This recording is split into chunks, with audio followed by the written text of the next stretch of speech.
Welcome to part 2 of Without Within. Today I'm recording this right after the first one because I didn't really have time to do an ending.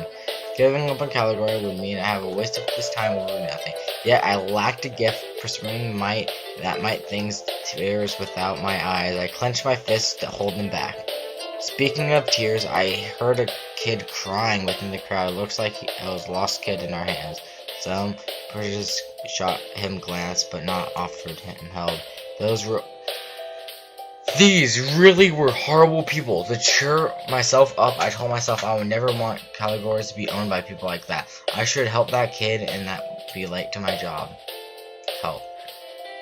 If I judge other people by abandoning a kid, then did self, I would be a jerk without sign. I'm going. Quick, say it really fast. There, it's okay. Did you lose your mommy? The boy was sobbing, hard to answer. I learned to stroke his back of one hand and his head with the other. Let me know if you lost your mummy. I'll help you find her. There's no need to be scared. The kid gave a nod at least, and I whispered to the boy in his ear, "What's your mommy's name?" Hungry.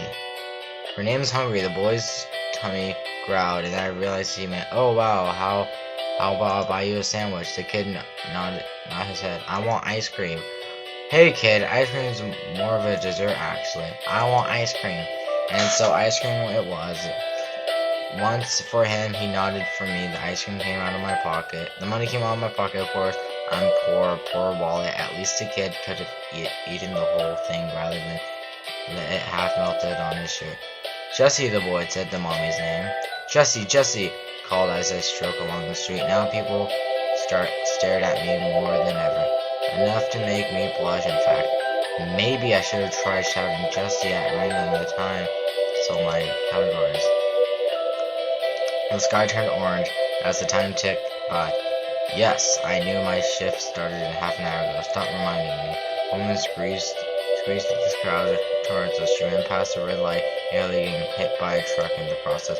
"Mommy," the boy shouted, free of my hold, and rushed into his mother's embrace. After melting apologies to her son, the woman glanced towards me. "Well, thank you so much for your help. You're wonderful, just wonderful." The torrent of praises cleared my lips, and the stupid grin. Anyone would have done the same thing. "Please, if there's anything I could do, just let me know," the mother said. "Actually, there is something I need your help with." The mother nodded. "Anything in my power, miss." "Which way back to the train station?" So much reading. I'm gonna do a quick save really fast. Okay, the sky had gone dark. By the time I arrived at work, I opened the restaurant door, glaring to avoid making noise. Stealth mode switch on, they called Ninja Fari for a reason. "Miss Fori," the boss nearly jumped out at me. "Enter the ceiling fan." "Sorry I'm late. I wanted to explain. My boss glared at me. My tongue stuck out a bunch of syllables. My explanation was there somewhere, probably. Maybe. I just received an earful from my boss, but at least I get to keep my job. Several colleagues shot me frowns, but for being here during such a busy period. In the end, I took all the blame without conflict and to the point. I took myself in a toilet and screamed into a bowl. I also might or might not have been fantastic about drinking my workmate's head into the toilet. Oh, dunking. That was me alone to know, though. At least I earned a paycheck needed to keep my landlady quiet for another month. And for the month after that, we would see when the time comes. All I wanted is to pursue my art, really to keep pursuing me towards finding a second job. On our way home, I spotted a banner, an upcoming visual novel, Princess Ari. This game has been hyped on every forum. I know amazing art along the most famous voice actors, the writers, compare, and the biggest names. Yes, I really needed a banner like that. No doubt people will line up to buy my Caligari. I could already imagine the folks react as I go along the streets. "Hey, I think that's Miss Fanny." "Wow, no way. You mean the famous calligrapher I saw on those banners?" Yeah, she must be really good. Maybe we should ask her for her autograph. My agent would step in and speak to them on my behalf. Please line up in an orderly fashion, everybody. We must... How much for an autograph? Shut up and take my money. My agent nodded in response. Autographs are available for $100. Thanks.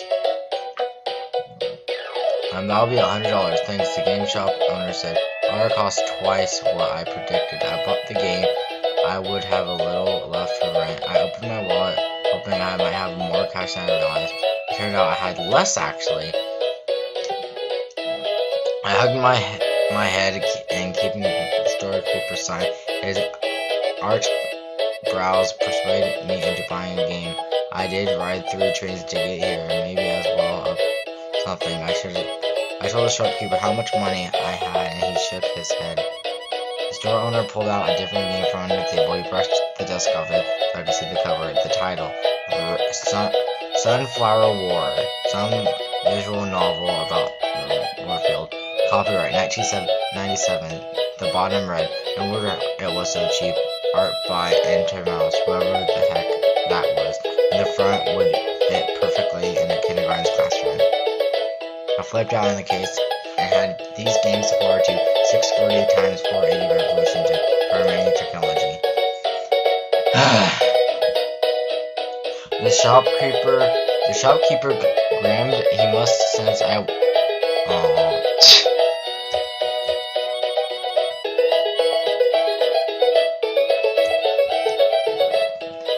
the shopkeeper glanced. He had a sense I wanted to say no.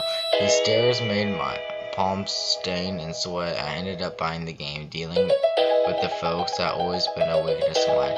Remind me to never visit the store again. Wow, I'm so stupid. Honestly, I'm stupid.